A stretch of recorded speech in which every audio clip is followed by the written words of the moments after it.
Carta a los Efesios, capítulo 2.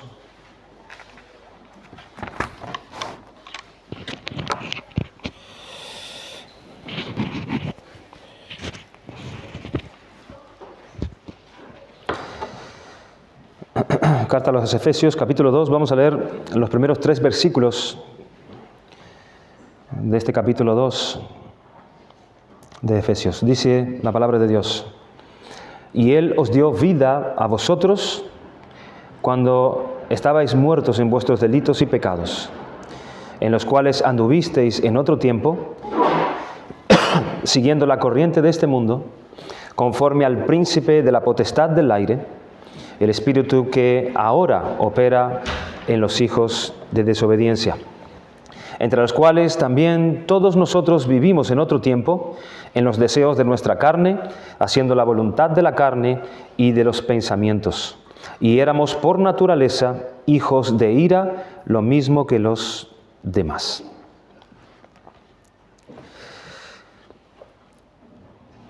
Antes de poder meditar en estos versículos, en estos 3 versículos que hemos leído, siempre es bueno hacer un pequeño resumen en aquello que Pablo ya había dicho y considerado en este capítulo 1, para que a la hora de nosotros meditar en estos 3 versículos sea de beneficio para nosotros. Entonces vamos a hacer un pequeño resumen, simplemente vamos a traer qué es lo que Pablo estuvo meditando, en qué cosas estuvo meditando, para traerle a estos hermanos de Éfeso. En este capítulo 1, Pablo expone el glorioso plan que Dios elaboró, ¿verdad?, en su Trinidad. Él expone allí, él está exponiendo a los efesios cómo hizo Dios, cómo Dios elaboró este plan de salvación a través de la Trinidad. Él habló de cómo Dios el Padre en la eternidad, Él escogió y predestinó a los que Él quiso. Allí de los versículos 3 al 6 nosotros podemos ver esto. Después Pablo nos habla de cómo Dios el Hijo se hizo hombre y redimió a los elegidos y a los predestinados según la voluntad de Dios. Eso lo encontramos en los versículos 7 al 12. Y finalmente, cómo la tercera persona de la Trinidad, el Espíritu Santo, aplica los beneficios de la muerte de Cristo en aquellos que el Padre eligió, siendo al mismo tiempo el sello y las arras de nuestra herencia. Eso lo vemos en los versículos del 13 al 14. Después de exponer este plan maravilloso, después de que Pablo expone este plan profundo, misterioso de Dios, Pablo ahora ora por la iluminación en favor de los destinatarios de esta carta a los Efesios. Él ahora para poder acercarse a Dios en oración, para que los efesios puedan comprender. Él le ruega a Dios para que los efesios puedan comprender cuál es la esperanza del llamado de ellos. Eso lo vemos en los versículos del 15 al 18. Para que ellos también puedan comprender la riqueza de la gloria, de la herencia de ellos. Es decir, lo que Dios tiene preparado para ellos. Eso lo vemos en la segunda parte del versículo 18. Y Pablo ora también para que ellos puedan comprender la supereminente grandeza del poder de Dios que está ejerciendo ahora en la vida de ellos para conseguir todas las cosas y para poder poner en operación todo ese beneficio que Cristo logró en la cruz. Eso lo vemos en el versículo 19. Y al hablar de la suprema grandeza del poder de Dios, el apóstol Pablo hace una descripción para poder mostrar la magnitud de ese poder operando en la vida de Cristo. Él hace una comparación aquí. Él dice que ese mismo poder que opera en los escogidos, aplicando a ellos todos los beneficios de la salvación de la obra de Cristo en la cruz del Calvario, es el mismo poder que Dios operó, que Dios ejerció en Cristo cuando lo resucitó de entre los muertos. Y Pablo dice que ese poder está presente en la resurrección de Cristo, versículo 20. Ese mismo poder que operó en nosotros estuvo presente en la glorificación de Cristo, también allí en el versículo 20. En su exaltación, versículo 21. En su señorío, versículo 21 también. Y en el hecho de que sometió todas las cosas bajo sus pies y lo puso a él como cabeza sobre todas las cosas a la iglesia, versículo 22 y 23. Y ahora, para poder destacar aún más la grandeza de ese poder que actúa en nosotros para salvación, Pablo va a describir el estado en el que los efesios estaban cuando Dios actuó en ellos, cuando Dios operó en ellos este poder. Y el estado que Pablo describe aquí es un estado de total desesperanza, es un estado de total inhabilidad y es un estado de total impotencia. Él se refiere a los efesios como estando muertos, como siendo esclavos y como destinados a la ira de Dios. Entonces, en contraste a esa descripción sombría del estado espiritual de los efesios, es que Pablo quiere destacar, es que Pablo quiere resaltar y él quiere sobresalir el poder de Dios. Y el poder de Dios se sobresale como grande recién cuando se da a conocer la grandeza de la tarea necesaria. Es decir, de la dificultad real que se presenta para poder conseguir aquello que se requiere. Aún más claro, cuanto más se conoce el grado de dificultad, es cuanto más se destaca el poder que se necesita para poder superar esa dificultad.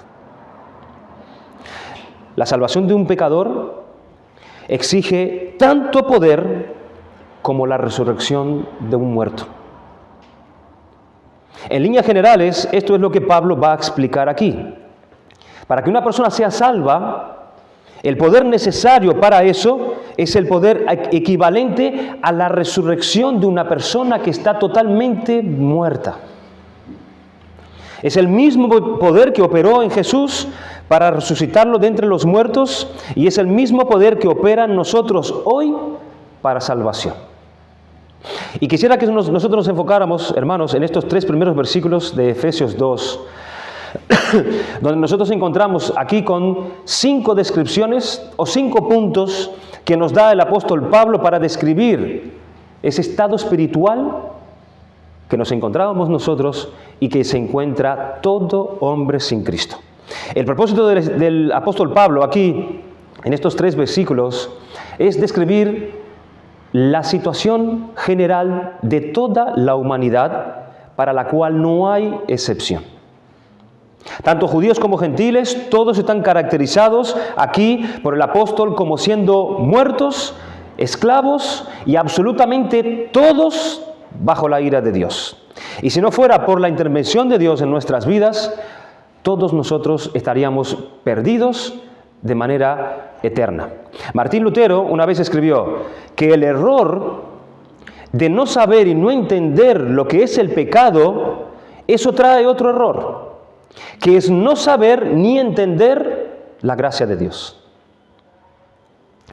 Antes de la buena noticia del Evangelio, primeramente es necesario entender la mala noticia del Evangelio, o la mala noticia que nos trae la ley de Dios.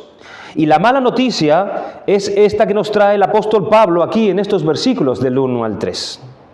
Él describe el estado espiritual tanto de gentiles como de judíos, es decir, la raza humana entera está de esta siguiente manera. Y en primer lugar, él dice que toda la raza humana, en su totalidad, está en un estado de muerte. Dice el versículo 1, y Él os dio vida a vosotros cuando estabais muertos en vuestros delitos y pecados.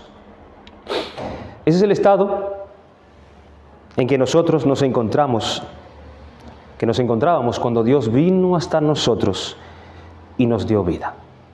Estábamos muertos.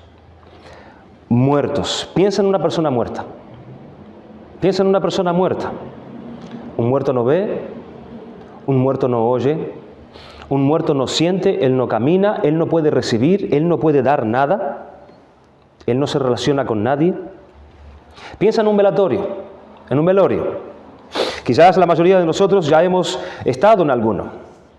Y tú miras a aquella persona que está allí muerta en el cajón, con solamente el rostro de esa persona expuesto. La esposa se acerca, las lágrimas de esa esposa se derraman sobre el rostro de él, pero él no siente absolutamente nada. Allí se acercan sus hijos, y sus hijos lo besan, sus hijos lo tocan, lo acarician, pero él no siente nada. Él no siente absolutamente nada. Las personas se acercan y hablan palabras de afectos y de elogios hacia él, pero él no escucha ni una sola de esas palabras. Esa es la figura que el apóstol Pablo quiere darnos aquí para describir cuál es nuestro estado delante de Dios. Porque si el mismo Dios, aun si el mismo Dios se aparece delante de ti, si aún el mismo Dios te hablase, si Dios te tocase, si Dios te susurrase alguna cosa, tú no lo oirías, tú no sentirías, tú no lo verías, porque tu estado es de muerte. Estás muerto, y un muerto no quiere, un muerto no puede, un muerto no siente. Ese es el estado absoluto al cual el pecado redujo a toda la humanidad. Y es interesante cuando Pablo dice, y Él os dio vida a vosotros. A vosotros. Es como si el apóstol dijera, fue de vosotros tan indignos de quien Dios tuvo misericordia. A vosotros, que estabais en este estado. Alguien dijo, cuanto más entienda el hombre la verdadera dimensión de su profunda condición perdida, más apreciará por la gracia de Dios su maravillosa liberación. Pablo dice que esta muerte fue causada por nuestros delitos y pecados. El salario del pecado es la muerte. Delitos y pecados son dos palabras distintas, pero que están dentro de la misma unidad lingüística. Dentro de esa unidad lingüística se encuentran también, hermanos, palabras como agravio, maldad, error, falta. Es una cosa mal hecha delante de Dios. Dentro de esa unidad lingüística también se encuentran las palabras ofensa, crimen, como una causa legal que merece castigo. Se encuentran también las palabras transgresión o desviación de la rectitud y de la verdad. Él os dio vida a vosotros, ¿cuándo? Cuando estabais muertos en vuestros delitos y en vuestros pecados. Es decir, cuando ustedes no glorificaban a Dios en lo absoluto. Es la desobediencia directa a la ley de Dios. Es cuando nosotros hacemos aquello que Dios dice que no debemos hacer. Y cuando dejamos de hacer aquello que Dios ordena que debemos hacer. Delitos, pecados, concupiscencias o cualquier otro término dentro de este campo, el hecho es que todos ellos indican la razón por la cual nosotros estamos muertos. Es el estado de estar continuamente quebrantando la ley de Dios. Es el estado de estar en rebelión contra Dios, que es caracterizado aquí como el estado de muerte espiritual. Y es de esta manera que tenemos que ver este estado. Es una muerte espiritual. No es una muerte física. Porque estas personas que el apóstol Pablo describe aquí, ellos están vivos biológicamente hablando. Son personas que caminan, que se relacionan, que trabajan, son personas que duermen, que se divierten, hacen transacciones, ellas están vivas. Pero delante de Dios, el estado de ellas es de muerte, es de muerte. Inclusive son personas que aún pueden ser religiosas, pueden entender parte de la revelación de Dios y aún sentir la sensación que seguramente hay algo más aparte de la realidad que nosotros vemos aquí. Juan Calvino y muchos otros han señalado que aún la persona no regenerada está en condiciones de realizar el bien natural. Es decir, comer, beber, hacer ejercicios, etc. Y aún el bien cívico o moral también. Ciertas personas mundanas se condujeron honestísimamente toda su vida. El rey Joás hizo lo que era recto delante de los ojos de Jehová todos los días de Joiada el sacerdote, segunda de Crónicas 24:2. Sin embargo, véase cuál fue su final allí en segunda de Crónicas 24:20-22. Nosotros hemos leído esta historia. El rey Joás, la Biblia declara que anduvo haciendo lo recto delante de Dios todos los días de su vida. Pero ¿cómo terminó? Él mató al hijo de Zacarías, el sacerdote, y así se encontró en pecado delante del Señor. Jesús dijo: si hacéis bien a los que os hacen bien, ¿qué mérito tenéis? Porque también los pecadores hacen lo mismo. Están vivas biológicamente hablando, pero delante de Dios ellas están absolutamente muertas. Y los muertos no pueden hacer absolutamente nada. Si tú le predicas el Evangelio a un muerto, él no va a tener reacción ninguna.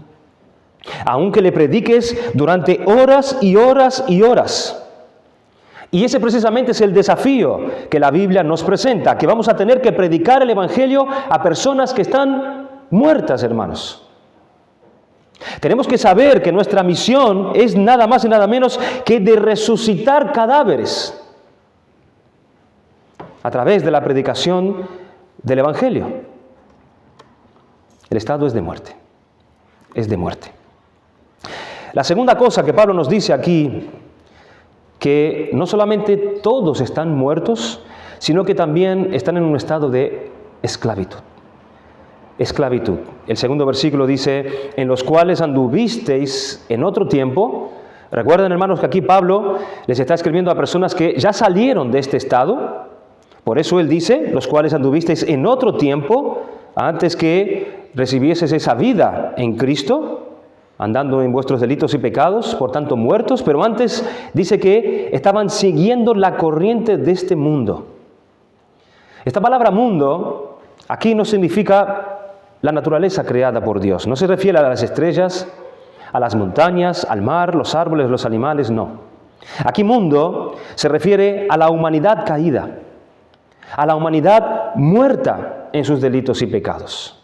Como dijimos antes, aunque estén muertos espiritualmente delante de Dios, sin embargo, ellos saben divertirse, ellos saben tener valores, ellos saben hacer negocios. Entonces el mundo continúa funcionando a pesar de ese estado de muerte espiritual. Y ese mundo sin Dios, él tiene una cultura, él tiene una manera de ser. Las personas se comportan de una determinada manera, viviendo la vida de una determinada manera. Y hasta que Dios no nos dé vida, nosotros seguimos andando conforme al mundo. Somos uno más caminando en medio de la multitud, siguiendo la última moda, siguiendo la última manía, la última manera de vestir, siguiendo la última manera de hablar, siguiendo el último cantante de moda. Totalmente al día con el cine, al día con las series, con la música, con el último ritmo, con lo último en el entretenimiento. Y ahí estamos, siendo llevados por la corriente, caminando con el mundo que no quiere saber de Dios. Esa es la situación, esa es la condición, que aparte de estar muertos para Dios, también estamos esclavos de la cultura caída que está a nuestro alrededor, andando según el mundo, según Pablo dice, siguiendo la corriente de este mundo. Es decir, en cuyo ambiente vosotros os desenvolvisteis libremente, sintiéndoos perfectamente cómodos y conduciéndoos en completa armonía, con aquel espíritu de la época que caracteriza a una humanidad ajena a la vida de Dios. Allí estábamos andando. Es ese camino el cual el Señor Jesucristo llamó el camino ancho, el cual muchos son los que andan por él. Pablo dice que éramos esclavos del mundo, como uno más entre la multitud. Pero Pablo va a ir aún más profundo todavía. Él dice en la segunda parte del versículo 2, conforme al príncipe de la potestad del aire, el espíritu que ahora opera en los hijos de desobediencia. Y aquí es obvio, ¿verdad?, que Pablo se está refiriendo al mismo Satanás. Y él llama a Satanás aquí de príncipe de la potestad del aire. Él es el jefe de las huestes malignas, de los poderes aéreos. Esa es la traducción real de lo que dice aquí acerca de estos poderes. Son poderes aéreos. Él es el líder de los poderes aéreos, de los espíritus malignos, caídos, perversos, que están a nuestro alrededor, así como el aire que nos está rodeando constantemente.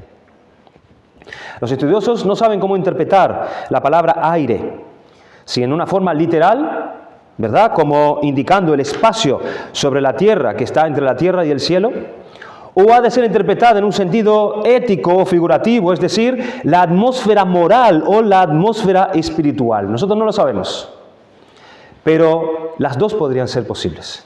Las dos podrían ser posibles porque allí Satanás y sus huestes están haciendo su obra. Están haciendo su perversa obra, esclavizando a las personas, y sin duda ellos están por todas partes. Están por todas partes, son poderes aéreos a nuestro alrededor. Y Pablo se refiere a ellos como potestad del aire. Y la palabra que Pablo usa aquí para potestad es la misma palabra que él va a usar en 1 Corintios y en Romanos para referirse a los gobiernos que dominan y determinan el curso de los pueblos. Pablo está diciendo a los efesios que antes que Dios les diera vida, ellos andaban bajo el poder de Satanás y sus huestes. Se encontraban siguiendo la corriente de este mundo, dirigida, gobernada, establecida por el príncipe de la potestad del aire. Y bajo ese gobierno y bajo la autoridad de ese príncipe es que se encuentra sometida y esclavizada toda la humanidad sin Cristo. Y esto es así porque precisamente Pablo define a Satanás como el espíritu que ahora opera en los hijos de desobediencia. Esa palabra opera es muy interesante, porque es el mismo verbo que aparece en el versículo 20 del capítulo 1, que dice, versículo 20 del capítulo 1, dice, la cual operó, ahí está la palabra, en Cristo, resucitándole de los muertos. ¿Qué quiere decir eso? Esto quiere decir que, escúchame, la misma dedicación, el mismo trabajo, la misma disposición, la misma perseverancia, la misma decisión firme que tuvo Dios en operar su poder para resucitar a Cristo entre los muertos y sentarlo a su diestra, porque está hablando de ese poder que operó en Cristo, es la misma dedicación. Esa palabra operar es el mismo trabajo, es la misma disposición, la misma perseverancia y la misma decisión firme que tiene Satanás y los poderes del aire en operar con todo su poder sobre los incrédulos, sobre el mundo y sobre los hijos de desobediencia. Esa palabra operar está hablando de una determinada decisión firme e irrevocable. Y así como Dios actuó de esta manera para resucitar a Cristo de entre los muertos a través de su poder, de la misma manera está Satanás y sus huestes gobernando decididos sobre aquellos que son hijos de desobediencia. De la misma forma que el Espíritu Santo actúa sobre los hijos de Dios dándole vida, regenerándolos, librándolos y guiándolos, ese espíritu, esa potestad del aire, ella actúa en los hijos de desobediencia de la misma manera. De la misma manera. Es como que no hay neutralidad. Lutero describió también esto de esta manera. Él dijo, el hombre es como una mula. O sobre él está sentado o está montado Dios, o sobre él está sentado y montado Satanás. No hay neutralidad. ¿Y cuál es el resultado de esta operación sobre los hijos de desobediencia? Más ceguera espiritual. Más ceguera espiritual. Como que si hay algún tipo de luz dando vuelta por allí, será quitada. Más ceguera. Como que aquí está el muerto en el cajón, con la tapa abierta. No solamente él está muerto, sino que viene alguien, cierra la tapa y lo entierra bajo tierra. Sin ninguna luz absoluta. Más ceguera. Más ceguera. ¿Cuál más es el resultado de esta operación sobre los hijos de desobediencia? Opresión, tentación, engañados, poseídos, y este espíritu actúa en los hijos de desobediencia. El término hijos de desobediencia era usado por los judíos para poder referirse a los gentiles. Los judíos se consideraban los hijos de la promesa, los hijos de la alianza para con Dios. Y los hijos de desobediencia eran precisamente aquellos que no pertenecían a esta alianza, eran aquellos que estaban por fuera, ¿verdad? Pero Pablo usa este término en un sentido general, para referirse a tanto como a judíos como a gentiles, es decir, a toda la humanidad. Él se refiere al mundo entero, como siendo hijos de la desobediencia. ¿Y en qué sentido es que él quiere encaminar esto, poner esto en la mente de los que lo leen? Porque el primer matrimonio, de donde viene toda la raza humana, desobedeció a Dios. Su pecado fue de desobediencia. Y al desobedecer, el hijo que nació de ellos ya nació en desobediencia. Y el hijo del hijo que nació también en desobediencia. Por tanto, toda la humanidad es hijo de desobediencia. Todos nosotros somos herederos del pecado de nuestros primeros padres. Por tanto, ya nacemos en este mundo como parte de una raza caracterizada por la desobediencia. Y eso es lo que cada uno de nosotros somos desde que nacemos. Desde que nacemos. La desobediencia no solamente nos separó de Dios, sino que también abrió el camino para que Satanás operase en la raza humana.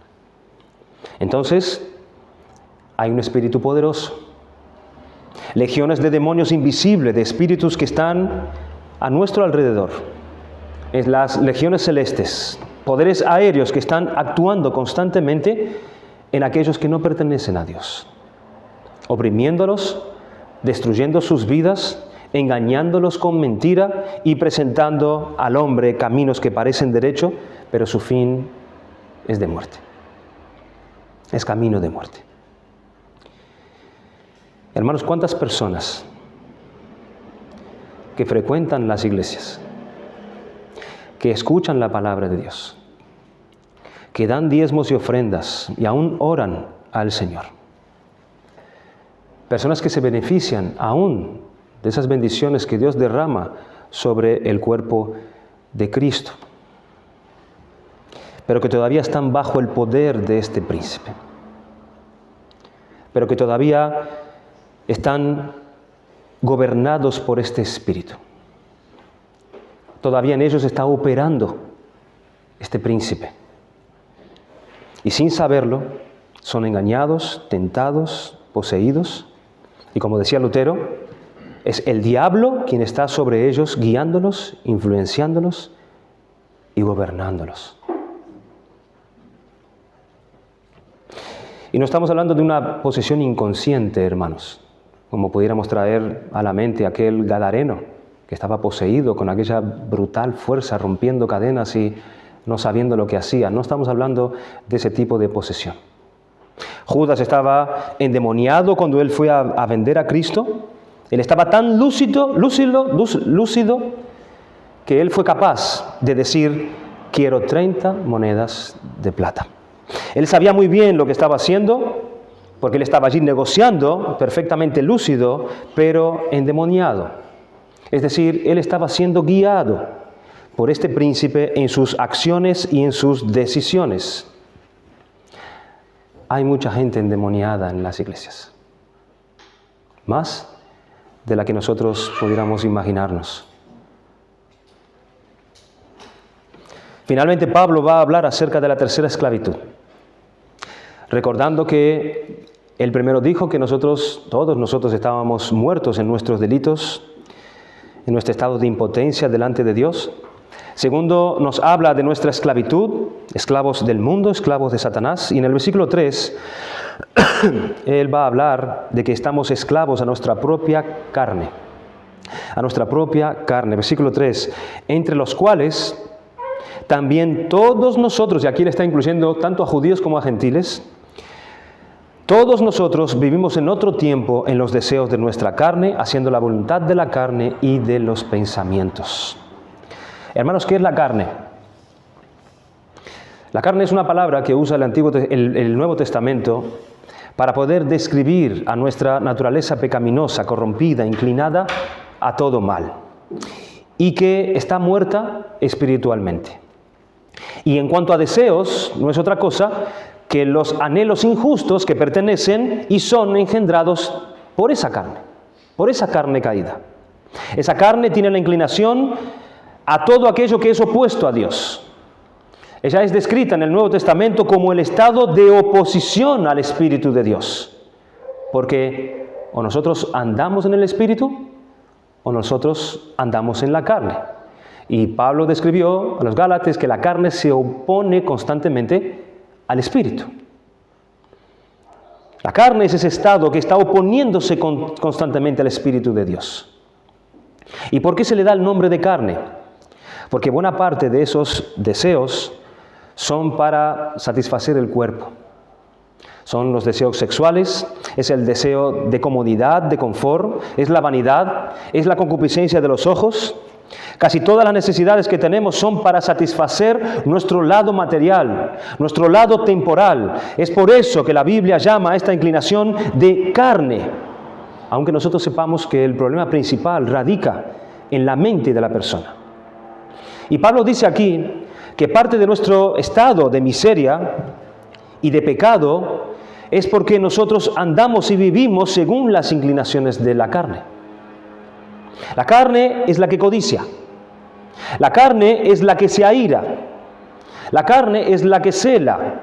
La carne es la que envidia. La carne es la que desprecia. La carne es la que odia.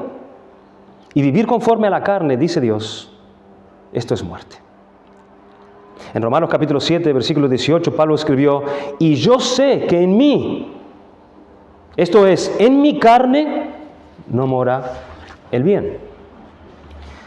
Pablo agrega allí en este versículo 3, haciendo la voluntad de la carne y de los pensamientos. Como que esto abarca absolutamente toda la personalidad humana. No solamente la carne, sino nuestra propia mente. Ella es enemiga de Dios. Ella trama aquello que es contrario a Dios. Ella se justifica delante de Dios. Ella argumenta cosas delante de Dios. Ella procura hablar excusas delante de Dios. Ella busca recursos para poder excluir a Dios de su vida en todo tiempo. La mente caída. Dice el Salmo 10, versículo 4, el malo, por la altivez de su rostro, no busca a Dios. No hay Dios en ninguno de sus pensamientos. Eso hace la mente sin Cristo. La voluntad de sus propios pensamientos. Entonces miren la situación, hermanos. La persona está muerta, ella está esclava del mundo, ella es esclava de Satanás, ella sigue la voluntad de la carne y también de los pensamientos. Pablo está describiendo aquí el destrozo que hizo el pecado en la naturaleza humana y en la personalidad total del hombre.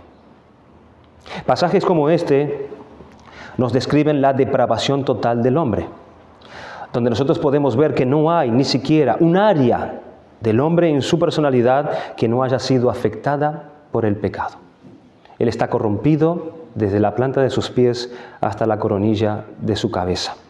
Pensamientos, emociones, conciencia, voluntad, memoria, deseos, todo. Todo. Y Pablo sabía muy bien de esto cuando él escribió: y yo sé que en mí, esto es, en mi carne, no mora el bien. Pero Pablo tiene una cosa más que decir en el final del versículo 3.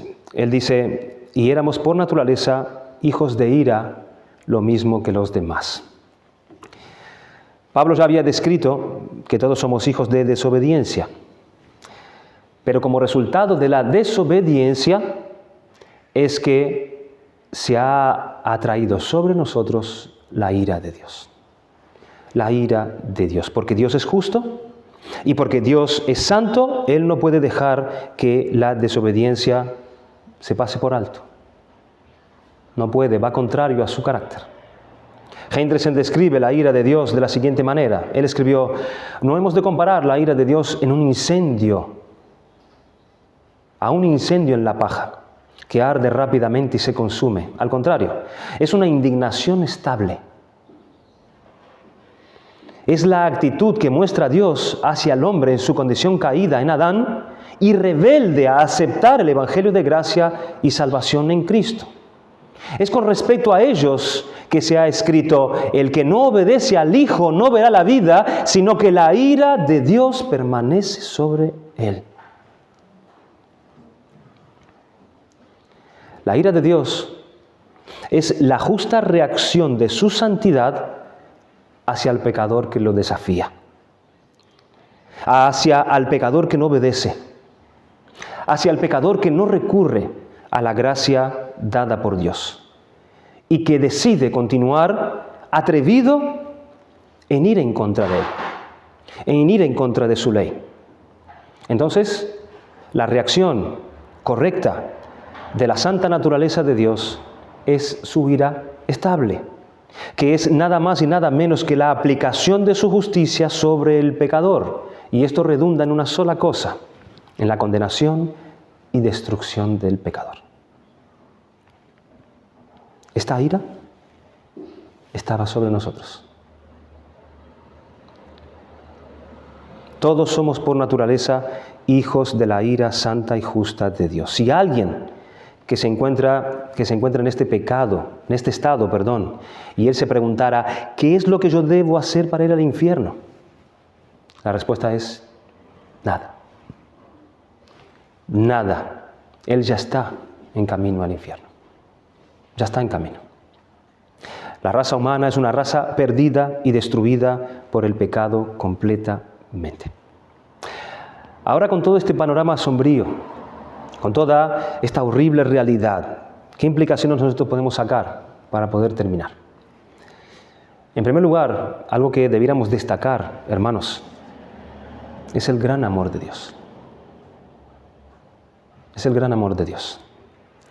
Y Él os dio vida a vosotros cuando estábamos en esta situación, cuando estábamos en esta condición, muertos, esclavos, hijos de desobediencia e hijos de ira.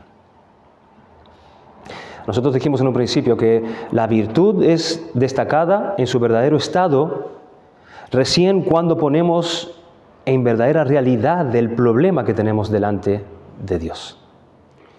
Y es cuando podemos profundizar, hermanos, en qué verdadero estado nos encontramos antes de que Dios nos salvara.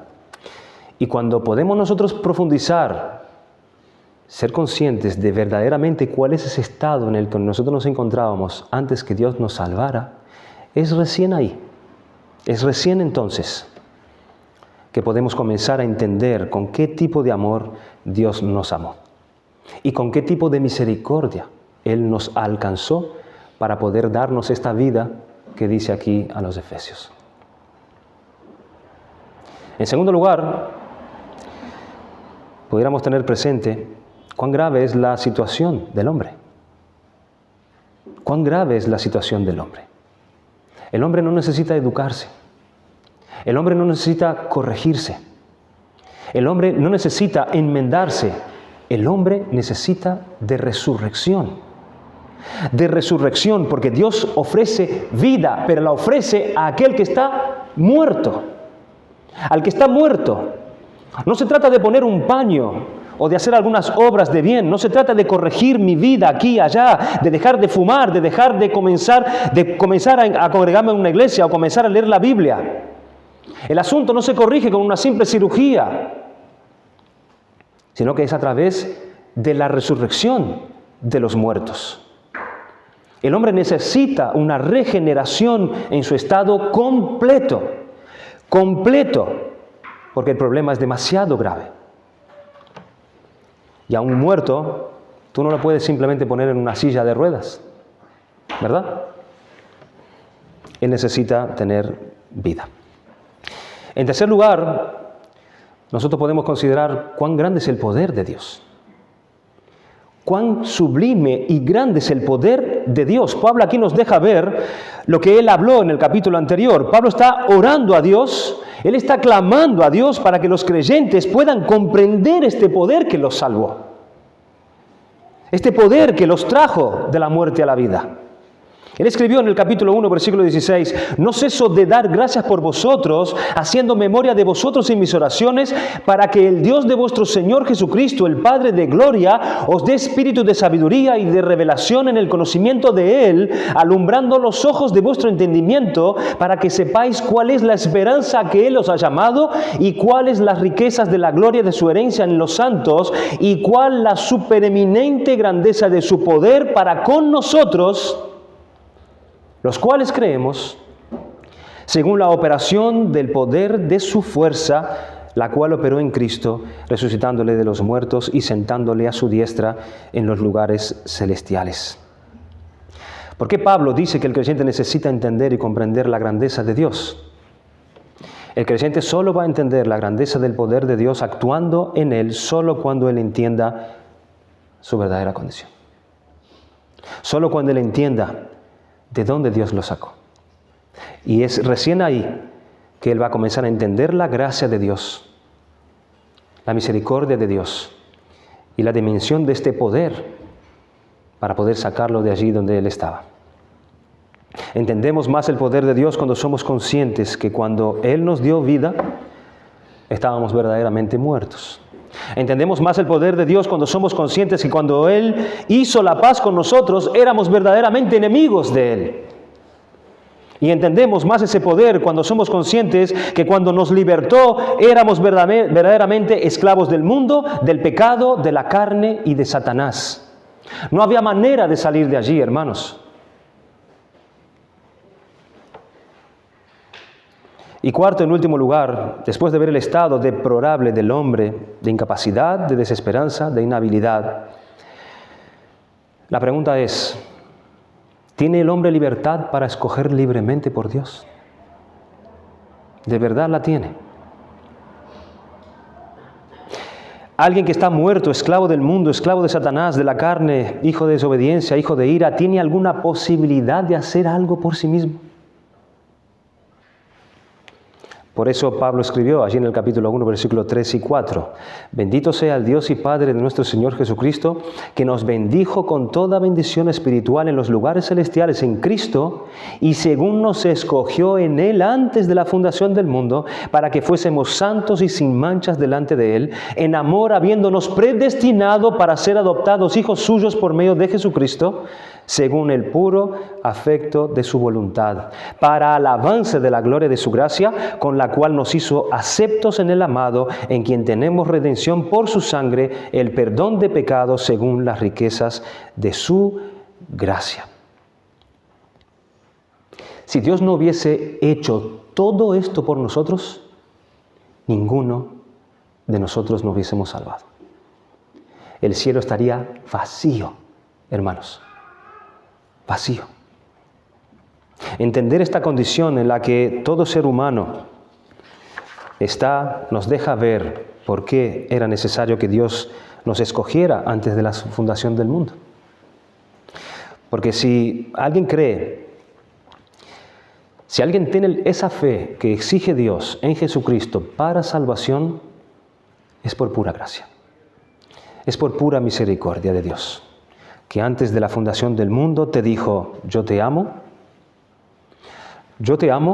por tanto tú eres mío, y yo no voy a dejarte en tus delitos y en tus pecados, y voy a recibir los méritos de mi Hijo Jesucristo, y a través de mi Espíritu los aplicaré a ti, a tu favor, para salvar la deuda que tú tienes conmigo, con mi justicia y con mi santidad, aplacando así mi ira contra ti.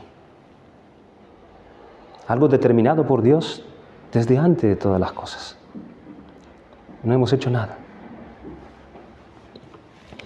Pablo escribió a los Corintios, porque primeramente Os he enseñado lo que asimismo recibí, que Cristo murió por nuestros pecados conforme a las Escrituras, y que fue sepultado y que resucitó al tercer día conforme a las Escrituras. Luego le escribió a los Gálatas diciendo: mas si aún nosotros o un ángel del cielo os anunciare otro evangelio diferente del que os hemos anunciado, sea anatema.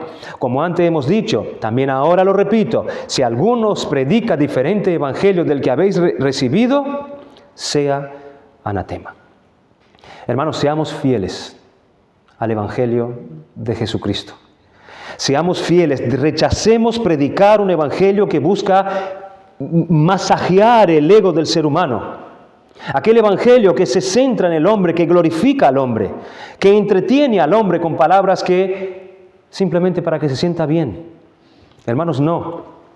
El Evangelio debe hacer que el hombre primero se sienta mal. Se sienta mal, porque solo entonces él podrá entender el sacrificio de Cristo en la cruz. El objetivo de esta iglesia local debería no hacer que el hombre se sienta bien, sino que el hombre se sienta mal. Mal. El objetivo es hacer que te sientas exactamente lo que tú eres: un pecador. Un pecador, y tú necesitas saber cuáles son las consecuencias de eso, para que tú entiendas lo que significa ser un cristiano, lo que significa ser un miembro de la iglesia gloriosa de Cristo. ¿Y por qué? La Biblia exige tanto la necesidad de vivir una vida santa delante de Dios. Si Dios te ha dado ojos para ver que esa es tu verdadera condición, que esa es tu condición y que estás muertos en tus pecados, que sepas que Dios tiene suficiente poder para darte vida. Él lo tiene. Él lo tiene. Y vida en abundancia a través del arrepentimiento y la fe en lo que Dios ha dicho y hecho por medio de su Hijo Jesucristo para el perdón de tus pecados. Y para terminar, unas breves palabras a tú que ya tienes esa vida, tú que ya has pasado de muerte a vida. ¿Quieres vivir una vida santa, en obediencia, en gratitud y en agrado delante de Dios? No te olvides de tu antigua condición. No te olvides de tu antigua condición. No te olvides de dónde Dios te sacó. No te olvides de lo que Dios hizo por ti a través de Cristo. Por su amor incondicional, por su misericordia que ni tú ni yo merecemos. No te olvides de eso, para que así tú puedas caminar delante de Dios en humildad y sirviéndole prontamente. Que el Señor bendiga su palabra. Vamos a dar gracias al Señor.